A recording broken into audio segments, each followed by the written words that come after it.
मित्रों, भारतवर्ष त्योहारों का देश है और यहाँ कहा जाता है कि हर दिन कोई ना कोई पर्व अवश्य मनाया जाता है। उन सभी पर्वों में महाशिवरात्रि पर्व का विशेष स्थान है। जो भी पर्व मनाए जा रहे हैं उन सभी के पीछे कोई ना कोई रहस्य अवश्य है, कोई ना कोई आध्यात्मिक और साथ ही साथ साइंटिफिक रीज़न लिए हुए हैं। तो महाशिवरात्रि पर्व जो हम मनाते हैं उसके पीछे क्या आध्यात्मिक भाव है, आइए उस आध्यात्मिक भाव, उसके रहस्य को जानते हैं।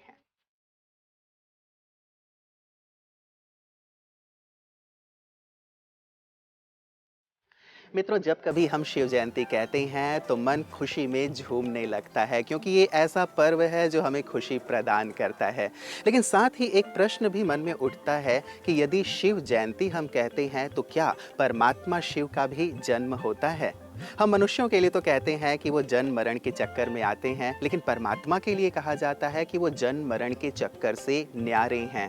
वो अजन्मा हैं, वो अभोक्ता हैं, वो अकर्ता हैं। फिर ये शब्द शिव जयंती कहीं ना कहीं मन में एक प्रश्न उठाता है कि यदि उनका जन्म होता है तो कैसे होता है। आइए भ्राता सूर्य जी से जानते हैं कि कैसे परमात्मा शिव जन्म लेते हैं, क्या मनुष्यों की तरह या फिर उसका कोई अलौकिक तरीका या विधि है। सत्य तो यही है कि इसको महाशिवरात्रि इसीलिए कहते हैं कि शिव जो सबसे महान है वो कलयुग की काली रातों में, जब चारों ओर अज्ञान का अंधकार छाया होता है, जब विकारों से सभी मनुष्य आत्माएं त्रस्त रहती हैं, जब दुख अशांति मनोविकार पाप अत्याचार अपनी चरम सीमा पर आते हैं, तब शिव का अवतरण होता है। शिव नो डाउट अजन्मा है, वो जन्म मरण के चक्र में आते ही नहीं हैं, क्योंकि वही एक सुप्रीम सत्ता है, केवल एक जो जन्म मरण के चक्र से बिल्कुल न्यारा है। बाकी सभी मनुष्य आत्माओं को जन्म मरण के चक्र में आना ही पड़ता है। लेकिन जब सभी मनुष्य पतित बन जाते हैं, जब सभी आत्माएं बंधनों में आ जाती हैं, जब सभी भगवान को पुकारने लगते हैं, जब इस संसार में त्राही त्राही मच जाती है और अनेक लोग मुक्ति की इच्छा करने लगते हैं, तब उस निराकार शिव को, जो महाज्योति है, जो सूक्ष्म अति सूक्ष्म है, इस धरा पर अवतरित होना पड़ता है। जन्म और अवतरण में बहुत बड़ा अंतर है। जन्म के बारे में हम सभी बहुत अच्छी तरह जानते हैं। गर्भ में शरीर का निर्माण होता है, आत्मा उसमें प्रवेश करती है, मनुष्य का जन्म होता है, वो बाल से युवा, युवा से वृद्ध होता है। ये जन्म की प्रक्रिया है। परंतु परमात्मा जो जन्म मरण से न्यारा है, वो परकाया प्रवेश करते हैं, उसको अवतरण कहते हैं, उसको अवतार कहते हैं। और इसमें एक बहुत बड़ी बात यह है कि जिस देह में वो अवतरित होते हैं, उस देह के बंधन में वो नहीं बंधते। जन्म जब किसी मनुष्य आत्मा का होता है तो आत्मा उस देह के बंधन में पूरी तरह बंध चुकी होती है। लेकिन परमात्मा क्योंकि प्रकृति के मालिक हैं और उनके गीता में ये महावाक्य हैं कि मैं प्रकृति को अधीन करके प्रकट होता हूँ, तो परमात्मा परकाया प्रवेश करते हैं। जिनके तन में वो प्रवेश करते हैं, ये वही आत्मा होती है जो सृष्टि के आदि में श्री कृष्ण के रूप में इस संसार में विद्यमान थी। जन्म लेते लेते वो जब एक साधारण मनुष्य बन जाते हैं, तब परमात्मा उनके तन का आधार लेते हैं, उनके तन में प्रवेश करते हैं और उनको एक बहुत सुंदर और कर्तव्यवाचक नाम देते हैं, प्रजापिता ब्रह्मा। तो परमात्मा शिव का अवतरण प्रजापिता ब्रह्मा के तन में होता है, यानी वो उसकी इस देह में प्रवेश करते हैं, प्रवेश करके सत्य ज्ञान देते हैं। उसके इस महान कार्य को शिवरात्रि के रूप में मनाया जाता है। और जैसा कि आज सभी देख रहे हैं, शिवालयों में धूम मची है, सभी भक्तगण शिव की प्रतिमा की आरती उतार रहे हैं, जल चढ़ा रहे हैं, कावड़िए जल लाए हैं गंगा का और वो शिव को अर्पित कर रहे हैं, गीत भजन गाए जा रहे हैं। ये सब उनके कर्तव्यों के स्वरूप में किया जाता है, उनके कर्तव्यों की यादगार में किया जाता है। तो आज हम सब ये जान लें कि शिव जन्म नहीं लेते, अवतरित होते हैं। मित्रों, महाशिवरात्रि पर्व की आप सभी को ढेर सारी शुभकामनाएं। आज न केवल पूरा भारतवर्ष बल्कि मैं कहूँगा समूचा विश्व शिवरात्रि पर्व को बहुत धूमधाम से मना रहा है। द्वादश ज्योतिर्लिंगम में तो है ही, जहाँ पे भक्त जा रहे हैं, शिव जी की पूजा अर्चना कर रहे हैं, लेकिन भारतवर्ष के हर शहर में, हर कस्बे में, हर गांव में शिवालय हैं जहाँ भक्तगण जा रहे हैं, शिव पे दूध चढ़ा रहे हैं और साथ ही अपनी मनोकामनाएं परमात्मा से मांग रहे हैं कि वो पूर्ण हो। विश्व के कोने कोने में भी इस पर्व को मित्रों बहुत धूमधाम से मनाया जाता है। इस पर्व में कई ऐसे आध्यात्मिक रहस्य होंगे जिन्हें आज के दिन हम जानना चाहेंगे, क्योंकि आज हम व्रत भी रखते हैं, जागरण भी करते हैं, शिव जी पे दुग्ध चढ़ाते हैं। बहुत सारे ऐसे रहस्य होंगे जो शायद अनसुलझे हैं या जिन्हें हम जान करके इस पर्व को और अच्छी रीति से मना सकते हैं, इसे अपने जीवन में सफल बना सकते हैं और यादगार बना सकते हैं। तो आइए उन रहस्यों को जानते हैं आदरणीय सूर्यभ्राता जी से। शिव जब इस धरा पर प्रजापिता ब्रह्मा के तन में अवतरित होते हैं तो वो कुछ विशेष कार्य अर्थ अवतरित होते हैं, और वो विशेष कार्य है उनका युग परिवर्तन का, मनुष्यात्माओं को सतोप्रधान बनाने का, इस धरा पर सतयुग की स्थापना करने का और सभी के पापों को नष्ट करके उन्हें मुक्ति धाम ले जाने का। इस महान कर्तव्य के लिए वे स्वयं अवतरित होते हैं, क्योंकि ये सभी महान कर्तव्य ऐसे हैं जिसे न कोई मनुष्य शक्ति कर सकती, न कोई बड़ा नेता कर सकता, न कोई धर्म पिता कर सकता। ये केवल परमपिता का ही दिव्य कार्य है। देखिए, क्योंकि उनसे योग लगाने से पाप कटते हैं, इसलिए उनको पाप कटेश्वर कहा जाता है। उनसे अपना नाता जोड़ने से, ये स्वीकार कर लेने से कि वो हमारे परमपिता हैं, उनका जो वर्षा है मुक्ति, वो सभी को प्राप्त हो जाता है। इसलिए उनको मुक्ति दाता भी कहा जाता है। उनके हजारों नाम हैं और वो सभी हजारों नाम कर्तव्यवाचक, गुणवाचक हैं। वो इस तरह के कार्य करते हैं, इसलिए उनको उस तरह का नाम दिया जाता है। तो सत्य यही है कि परमात्मा का पहला कार्य होता है सत्य ज्ञान देना, क्योंकि बिना ज्ञान के मनुष्य की सद्गति नहीं होती। बिना ज्ञान के मनुष्य अपने विकारों पर विजय नहीं प्राप्त कर सकता। बिना ज्ञान के वह अज्ञान अंधकार में यहाँ वहाँ भटकता रहता है। इसलिए परमात्मा, जिसको कहा जाता है गॉड इज ट्रुथ, उसका ही नाम शिव है, क्योंकि वो कल्याणकारी है। और हम सब जानते हैं कि 3 शब्दों का प्रयोग किया जाता है, सत्यम, शिवम, सुंदरम। तो वो जो सत्य है, परमात्मा जिसका नाम शिव है, अर्थात वो कल्याणकारी है, और वही मनुष्य आत्माओं को बहुत सुंदर बना देता है, पवित्र बना देता है। इसलिए उनको पतित पावन भी कहा जाता है। तो इस दिव्य कर्तव्य की यादगार में हम सभी हर वर्ष, बल्कि आजकल तो सारे संसार में, ये महाशिवरात्रि का त्योहार मनाया जाता है। तो सचमुच ये एक महान जयंती है। हम इसको शिवरात्रि न कहकर शिव जयंती कहते हैं, क्योंकि शिव स्वयं इस धरा पर अवतरित होकर अपने दिव्य कार्य करते हैं।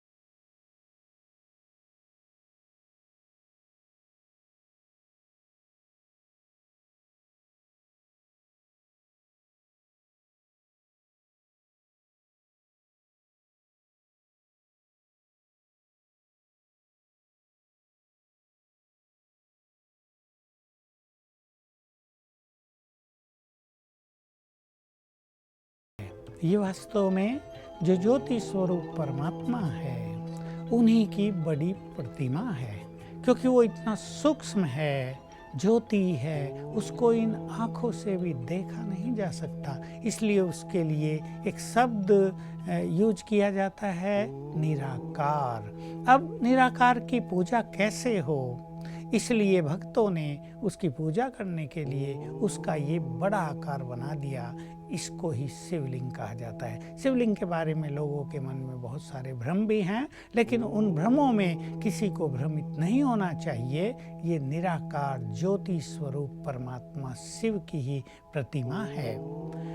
सारे संसार में इनका पूजन हो रहा है। गांव-गांव में शिव के मंदिर हैं। मंदिरों का नाम ही शिवालय कह दिया जाता है, क्योंकि जहां शिव की प्रतिमा होगी वहां पर आज के दिन सभी भक्तगण सवेरे से ही लाइन लगा देते हैं पूजन अर्चना के लिए, जल चढ़ाने के लिए।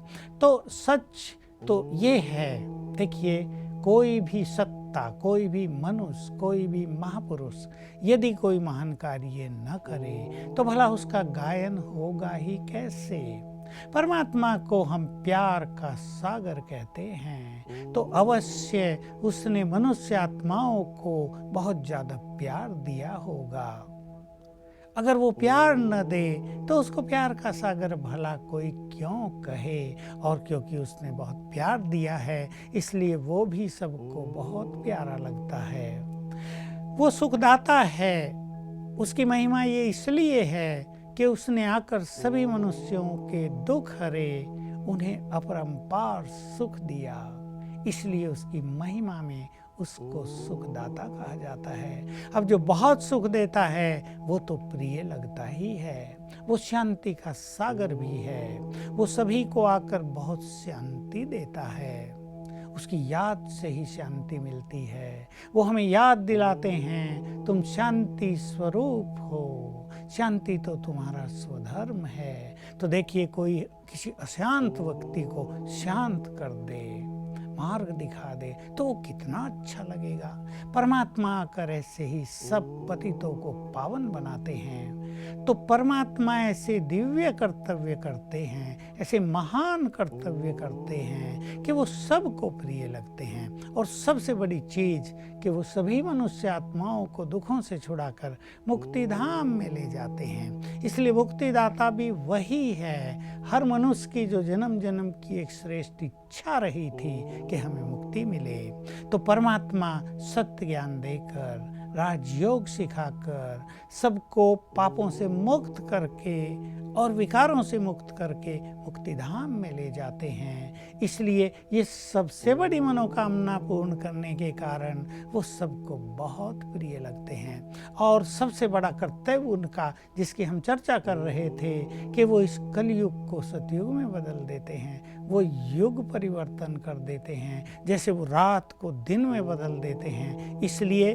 उनकी महिमा परंपार है और वो सबको अवश्य ही प्रिय लगते हैं, क्योंकि वो सबके परमपिता हैं और प्यार के सागर हैं, सबको बहुत प्यार देते हैं। मित्रों, शिवरात्रि पर्व में विशेष व्रत और जागरण का बहुत ज़्यादा महत्व है। इस दिन सभी भक्तगण व्रत जरूर रखते हैं। वो भोजन का त्याग कर देते हैं, कई भक्त तो पानी का भी त्याग कर देते हैं और शिव जी के दर्शन करने के लिए शिवालयों में पहुंचते हैं। इस बात को जानना बहुत ज़रूरी है कि क्या केवल एक दिन का व्रत रखा जाए या फिर ऐसा व्रत लिया जाए जो पूरे जीवन को तब्दील कर दे। बुराइयों का शायद व्रत लिया जा सकता है और साथ ही कुछ ऐसी चीज़ों को छोड़ा जा सकता है जिस व्रत के माध्यम से जीवन प्रकाशित हो सके। और साथ ही जागरण भी केवल एक दिन का नहीं, लेकिन कुछ ऐसा जागरण शायद अज्ञान से जागने का प्रतीक हो सकता है। तो क्या आध्यात्मिक भाव है, आइए इस व्रत और जागरण के आध्यात्मिक रहस्य को भी हम समझते हैं। देखिए, भक्त लोग जागरण इसलिए रखते हैं, उन्हें एक संदेश दिया गया है भक्ति में कि शिवरात्रि की रात्रि में शिव आएंगे, तुमसे मिलेंगे, तुम्हें वरदान देंगे, इसलिए वो जागते रहते हैं। पर सत्यता तो यही है और यही थी कि भगवान आकर निराकार शिव प्रजापिता ब्रह्मा के तन में आकर मनुष्यों को अज्ञान की नींद से जगाते हैं, विस्मृति की नींद से जगाते हैं, जिससे आत्माएं अपने मूल स्वरूप को पुनः पहचान कर अपनी वास्तविक स्थिति तक पहुंच जाती हैं, शक्तिशाली बन जाती हैं, मुक्ति और जीवन मुक्ति के अधिकारी बन जाते हैं। और देखिए, व्रत तो भारत में हर त्योहार पर रखने की एक रस्म बनी हुई है। लोग समझते हैं व्रत रखने से कई मनोकामनाएं पूर्ण होंगी, चित्त भी शांत होता है, तो शारीरिक लाभ भी बहुत होता है इससे। लेकिन परमात्मा शिव जब इस धरा पर आते हैं तो वो पवित्रता का व्रत रखाते हैं, वो उन चीज़ों को छुड़ा देते हैं जिन्होंने मनुष्यों को दुखी किया है। संसार में विडंबना यही रही कि दुख तो बढ़ता जा रहा है, परंतु लोगों को ये पता नहीं, ये एहसास नहीं कि ये दुख कहाँ से आ रहा है। वो सोचता है मेरा बच्चा मुझे दुख दे रहा है, मेरी पत्नी मुझे दुख दे रही है, फलाना व्यक्ति मुझे दुखी कर रहा है। पर वास्तव में इन मनोविकारों ने मनुष्य को दुखी किया है। तो परमात्मा आकर इनका व्रत दिला देते हैं और सभी अपनी संतानों को याद दिलाते हैं, हे मेरे बच्चे, तुम तो मूल रूप से पवित्र हो। अब इस पवित्रता का व्रत धारण करो तो ये कलयुगी संसार भी बदल जाएगा और तुम्हारा जीवन भी सुख शांति से भरपूर हो जाएगा। तो वो हमें अब जगाते हैं, अज्ञान की नींद से जागो और पवित्रता का व्रत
लगाती हैं। और ये एक सभ्य समाज में उचित बात भी नहीं मानी जाती। जो लोग चरित्रवान हैं, जो महान हैं, वो इन सब से बहुत दूर रहते हैं। तो भला शिव जो सबको महान बनाने वाला है, जो सबका कल्याण करने वाला है, वो इन व्यसनों में मनुष्य को कैसे डालेगा?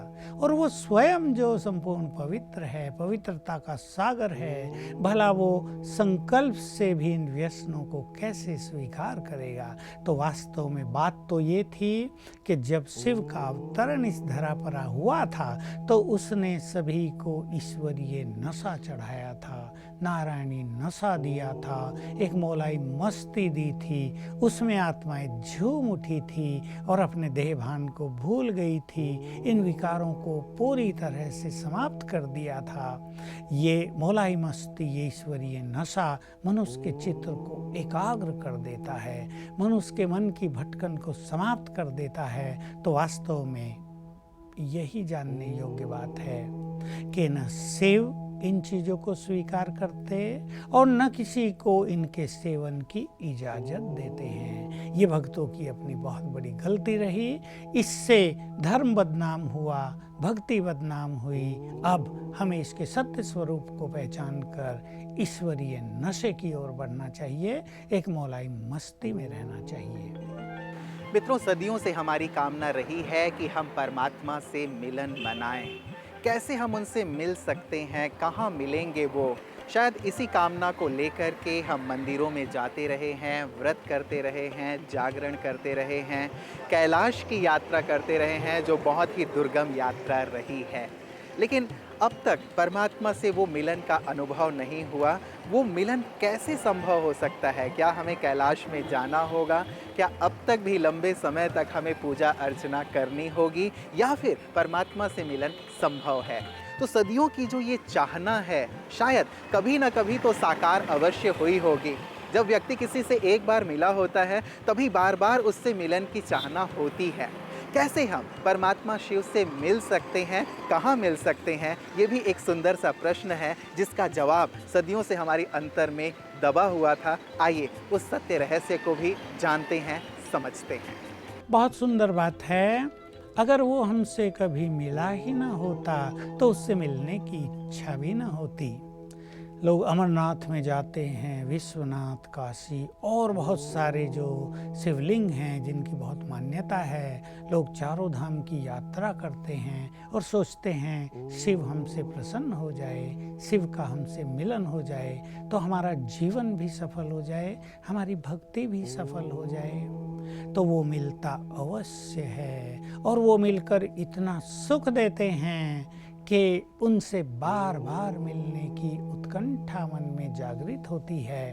तो बिल्कुल अब ये सभी के लिए बहुत खुशखबरी की बात है कि शिव इस धरा पर पुनः अवतरित हुए हैं और वो अपने सभी भक्तों से मिलन मना रहे हैं, उन्हें सत्य ज्ञान देकर अंधकार से मुक्त कर रहे हैं, उन्हें विस्मृति की नींद से और अज्ञान की नींद से जगा भी रहे हैं। तो सभी भक्तों के लिए ये बहुत शुभ संदेश है कि जिनको भी उससे मिलने की इच्छा रही हो जन्म जन्म में भी, इस जन्म में भी, वो उस मिलन की अपनी मनोकामना को पूर्ण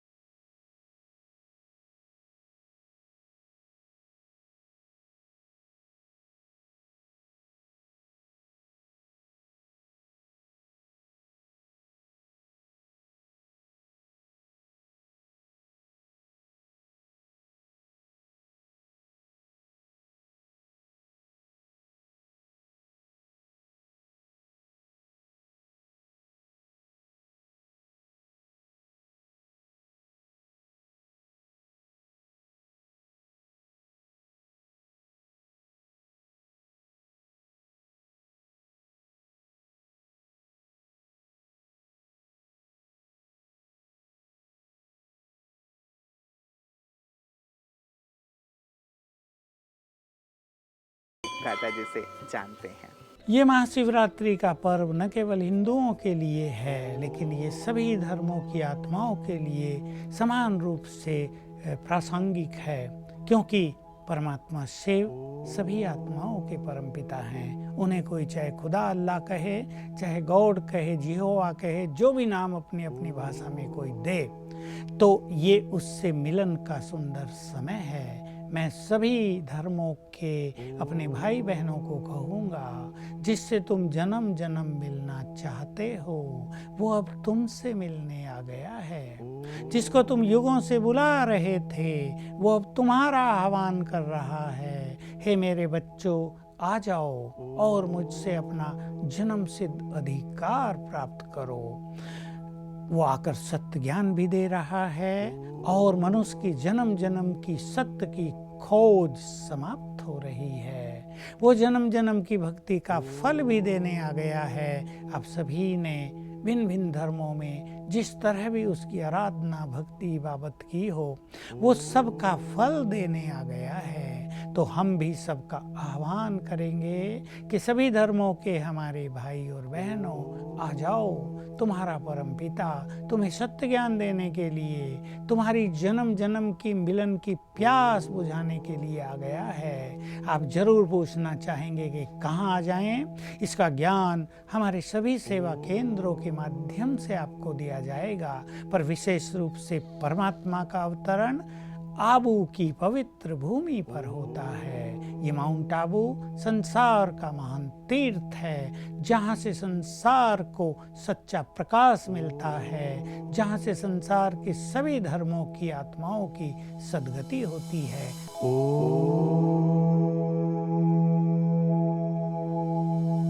सभी को हमारे ईश्वरीय विश्वविद्यालय की ओर से, पवित्र योग युक्त आत्माओं की ओर से इस महाशिवरात्रि की सभी को बहुत बहुत शुभकामनाएं और बधाइयाँ। आज से आपका प्रभु मिलन हो, आपका जीवन पवित्र, शुद्ध, सुखमय और ईश्वरीय प्रेम से भरपूर हो, यही हमारी श्रेष्ठ कामना है। ओम शांति। मित्रों, महाशिवरात्रि पर्व की एक बार पुनः आप सभी को ढेर ढेर शुभकामनाएं। ये पर्व आपके लिए सुख, शांति, आनंद और समृद्धि का संदेश लेकर आए। परमात्मा शिव की असीम कृपा आप पर बरसती रहे। न केवल पूरा वर्ष लेकिन पूरा ही जीवन आपका खुशहाली से परिपूर्ण हो। कहीं भी समस्या का नाम ना हो, बल्कि हर पल आपके दामन में खुशियाँ खेलती रहें और चेहरे पे भी प्रसन्नता खेलती रहे। यही हमारी मंगल कामना है, शुभकामना है। इसी शुभकामना के साथ अपने मित्र रूपेश को दीजिए इजाज़त। पुनः किसी मोड़ पे जल्दी ही आपसे मुलाकात होगी। नमस्कार। ओम